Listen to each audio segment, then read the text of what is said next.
কেমন কম্পন?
মাতা, আপনি ঠিক আছেন তো?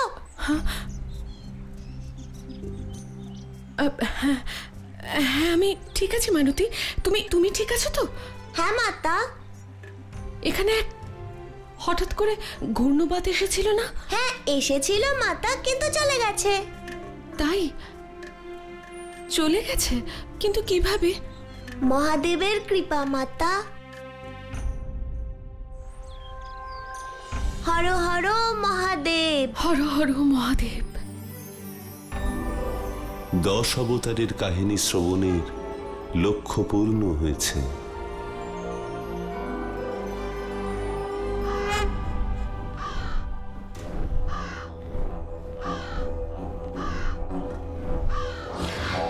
প্রণাম প্রভু।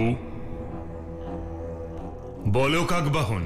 প্রভু, আমি আপনাকে জানাতে এসেছি, যখন আপনি ধ্যানে মগ্ন ছিলেন সেই সময় মারুতি নামে এক বানর শিশু ধরিত্রীতে হাহাকার সৃষ্টি করেছিল। বানর শিশু?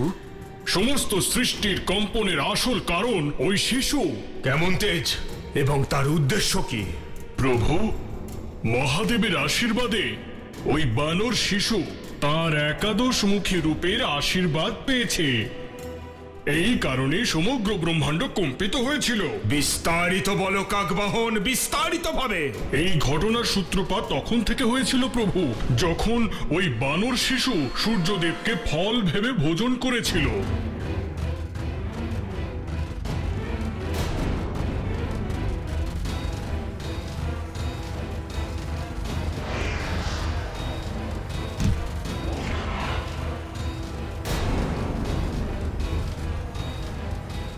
আমি পবনদেব সপ্ত মরুদ্গণকে আমি আদেশ দিচ্ছি, সমস্ত সৃষ্টিতে প্রবাহিত এই মুহূর্তে স্তব্ধ হয়ে যাও।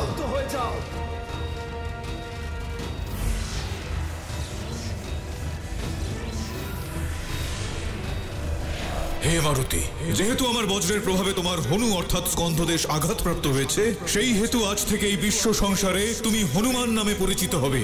দেবাদিদেব মহাদেব এই সংসারের কর্মফল দাতার পদ আমায় দিয়েছেন। আমায়, অর্থাৎ প্রত্যেক ব্যক্তির কর্মফল নির্ধারণ করার অধিকার শুধু আমার কাকবাহন। সঠিক প্রভু। কিন্তু এহেন পরিস্থিতিতে সকল দেবতারা মারুতিকে বরদান দেওয়ার পূর্বে আমার সঙ্গে কোনো পরামর্শ করেননি, যার ফলে শনি সংহিতা অযাচিতভাবে উল্লঙ্ঘিত হয়েছে। আরে আমি কখনোই মেনে নেব না, কোনো দিনও মানব না।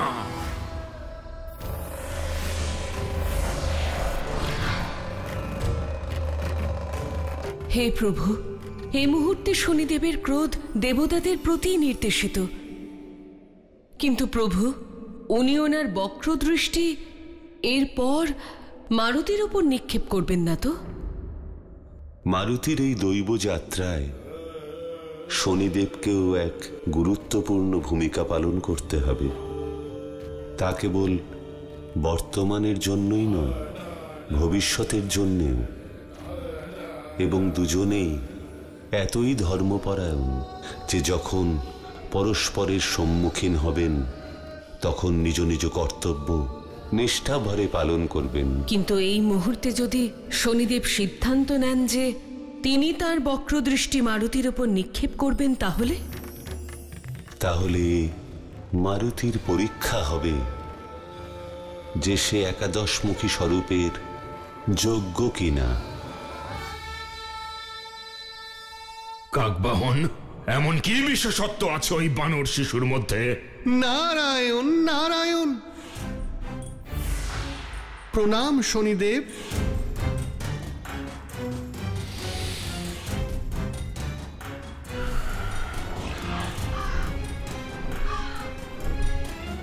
দেবর্ষি, আমি কি আপনার এই অত্যাধিক উচ্ছ্বাসের কারণ জানতে পারি?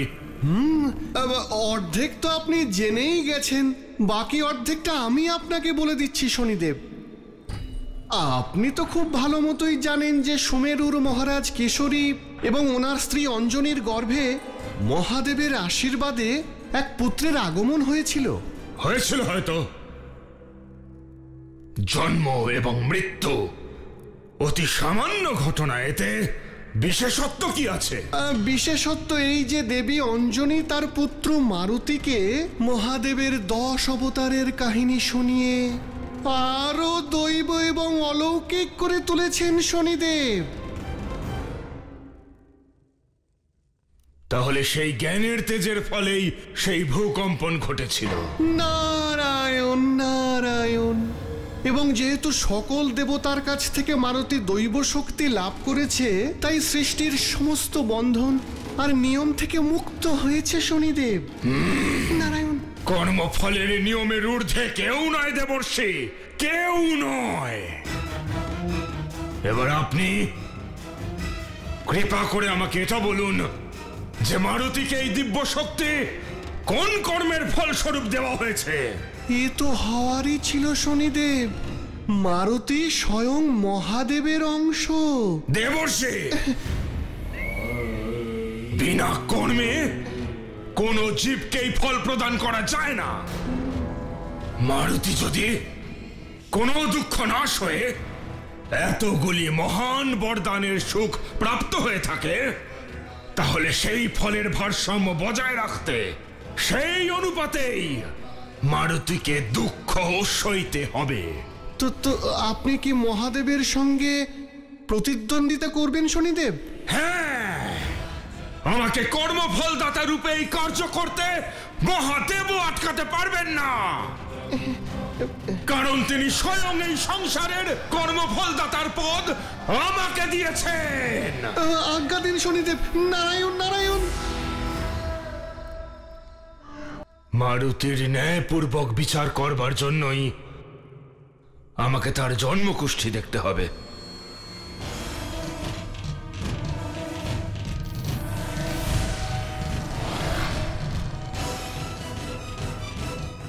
মঙ্গলের উত্তম দশার কারণেই মারুতি এমন বরদান প্রাপ্ত হয়েছে। এখনো তাকে কোনো দুঃখ ছুঁতে পারেনি।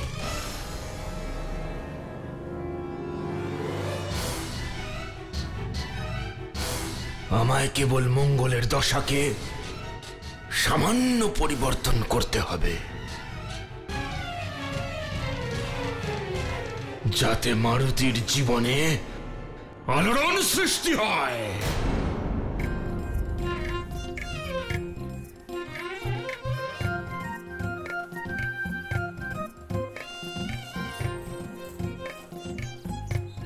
হালকা করে ওড়াও পুত্র, হালকা করে ওড়াও। আমার ঘুড়ি মেঘের মধ্যে দিয়ে যাচ্ছে, ওই দেখুন। আপনার ঘুড়িটাই না কেটে যায় পিতাশ্রী। ও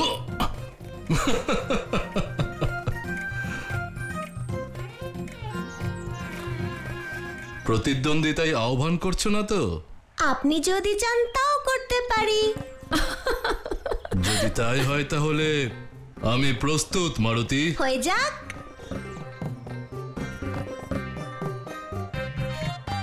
মারুতি, বায়ুর গতি দক্ষিণ দিকে, এখন হালকা করো না। আচ্ছা, মাতার পুত্র সম্মিলিত হয়েছে আমাকে হারানোর জন্য। আমি তো শুরু থেকেই আমার পুত্রের পক্ষে, তাতে সে হারুক বা জিতুক। সঠিক বলেছেন মাতা। নিজের পরিবারের সাথে এমন উত্তম সময় বাহিত করার উদ্দেশ্যে আমি জেনে বুঝেও পরাজিত হতে প্রস্তুত। তাই মাতা, মনে হয় পিতা বুঝতে পেরেছেন উনি আমার কাছে পরাজিত হবেন। হ্যাঁ, তাই নিজের পরাজয়ের ভূমিকা আগে থেকেই দিয়ে রাখছেন। তুমি তোমার ঘুড়িতে মনোযোগ দাও পুত্র, ওই দেখো।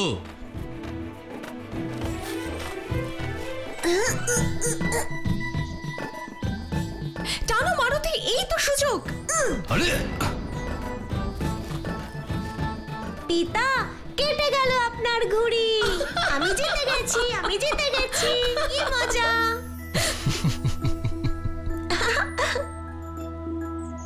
এক পিতা তার পুত্রের কাছে পরাজিত হলেও তাতে তার জয়ই হয়।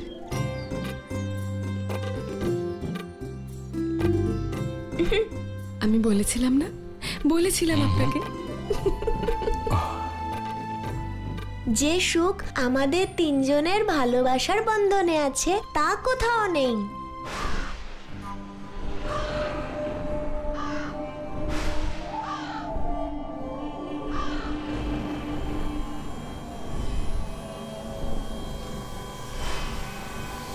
সমস্ত গ্রহদের মধ্যে মারুতির উপর মঙ্গলের অনুকম্পা কিঞ্চিত অধিক রয়েছে। এই পক্ষপাতিত্বের বিনাশ করতে আমায় আমার বক্রদৃষ্টি মঙ্গলের উপরে নিক্ষেপ করতেই হবে।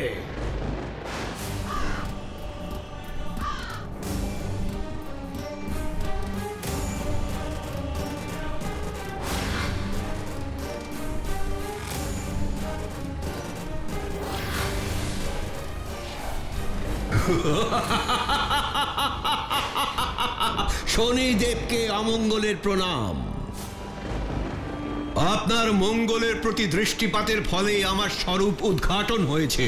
আমার এমন প্রবৃত্তি যে আমি যেখানেই যাই দুঃখ, পীড়া, কষ্ট, ক্লেশ সাথে নিয়ে যায়। অমঙ্গল দেব, আমি চাই যে আপনি বিশেষ একজন প্রাণীর জীবনে প্রবেশ করুন এবং তার জীবনটাকে তছনছ করে দিন। ঠিক এই জন্যই তো অমঙ্গলের জন্ম। আপনি আমার শুধু সেই দুর্ভাগার নাম বলুন। সুমেরু নরেশ কেশরী পুত্র মারুতি।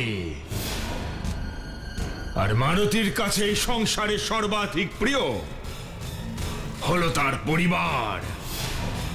আর আমি আপনাকে আদেশ দিচ্ছি মারুতির পরিবারে বিচ্ছেদের বীজ বপন করুন। যেমন আপনার আজ্ঞা শনিদেব। আমি মারুতির পরিবারকে এমন খণ্ডিত করব যে সে পারিবারিক সুখের জন্য ব্যাকুল হয়ে উঠবে।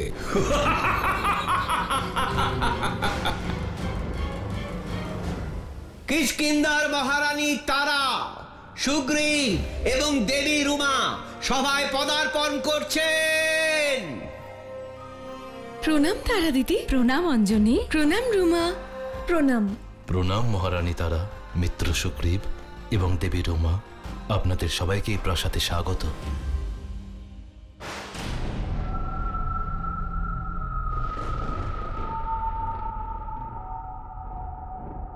দিদি, এত দেরি করলে কেন? কতক্ষণ প্রতীক্ষা করালে তুমি? কোথায় আমাদের নয়নের মণি?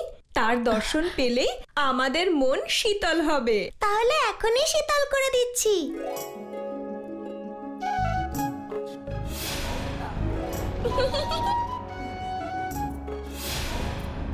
মারুতি, তুমি তো আরো সুন্দর হয়ে গেছো। তোমার আবার আমার নজর না লেগে যায়।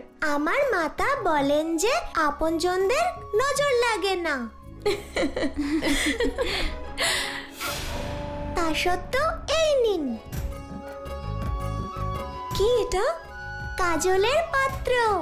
আপনার আর বড় মাতার সাথে যখনই আমার দেখা হয় আমাকে কাজলের টিপ পরান তো, তাই এবার নিজেই নিয়ে এসেছি।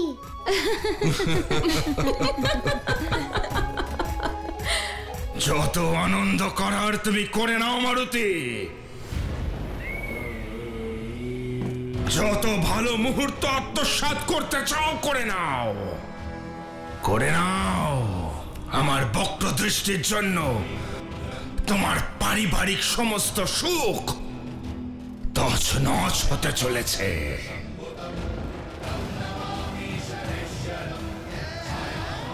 আর অমঙ্গলের ছায়া তোমার পরিবারের উপর এমন গ্রহণ ডেকে আনতে চলেছে, কোন কাজলের টিকাও রক্ষা করতে পারবে না।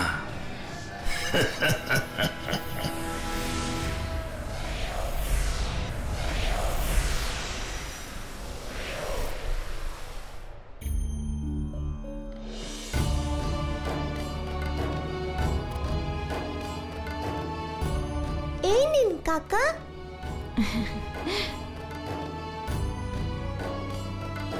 এই নাও। এ আপনার জন্যে।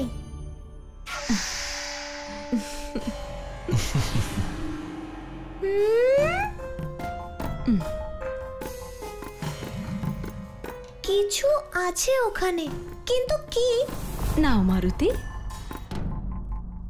মারুতি, কি হয়েছে? অন্যমনস্ক কেন হচ্ছ? কিছু না মাতা। এই নিন। অঞ্জনি, তুমিও দান করো। মারুতি, আমার পক্ষ থেকেও তুমিই দান করে দাও। মাতা পিতার কর্মফল আমাদের পুত্রেরই পাওয়া উচিত। এই নাও।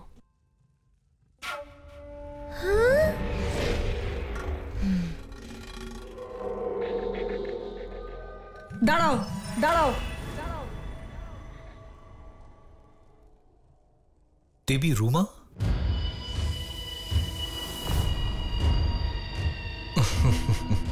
আপনারা আমাকে আর আমার স্বামীকে অপমান করার জন্য এখানে আমন্ত্রণ করেছেন? এ তুমি কি কথা বলছো? কি হলো রুমা? এরকম হঠাৎ করে ক্রোধিত কেন হচ্ছ? তাছাড়া কি করব? কখন থেকে দেখছি আপনি আর আপনার পরিবার আমাকে আর আমার স্বামীকে উপেক্ষা করছেন। তখন থেকে দেখছি দানের জন্য আমাদের বলছেনও না। আমার স্বামী মহাবীর সুগ্রীব আপনার দাস নন, কিষ্কিন্ধার অধিপতির অনুজ।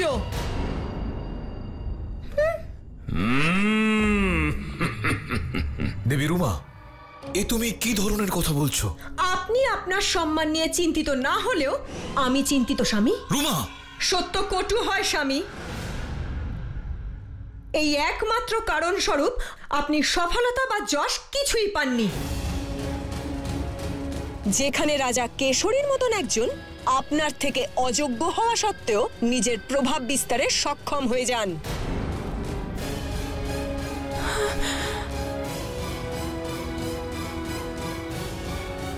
মারুতি,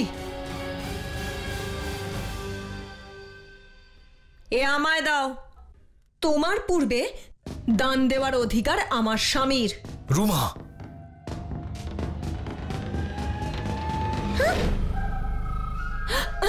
মারুতি, রুমা, রুমা, দেবী রুমা।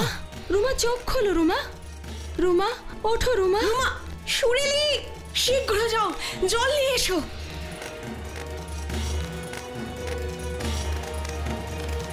চোখ খোলো রুমা। রুমা, রুমা, চোখ খোলো তুমি।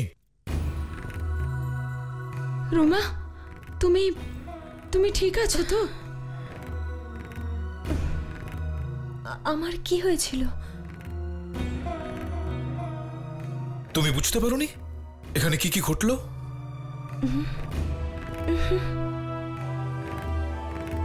আমার মনে হচ্ছে ও বোধহয় এখন অসুস্থ। হ্যাঁ, ওর বিশ্রামের প্রয়োজন। এসো। এসো রুমা, সাবধানে। দেবী, আমাদের কিষ্কিন্ধা ফিরে যাওয়া উচিত। এই মুহূর্তে তাই করা উচিত।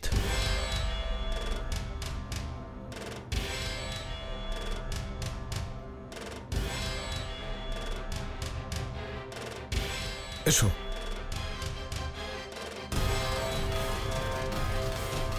আমি ছোট মাতার শরীর থেকে এক ছায়া বেরোতে দেখলাম। কে হতে পারে?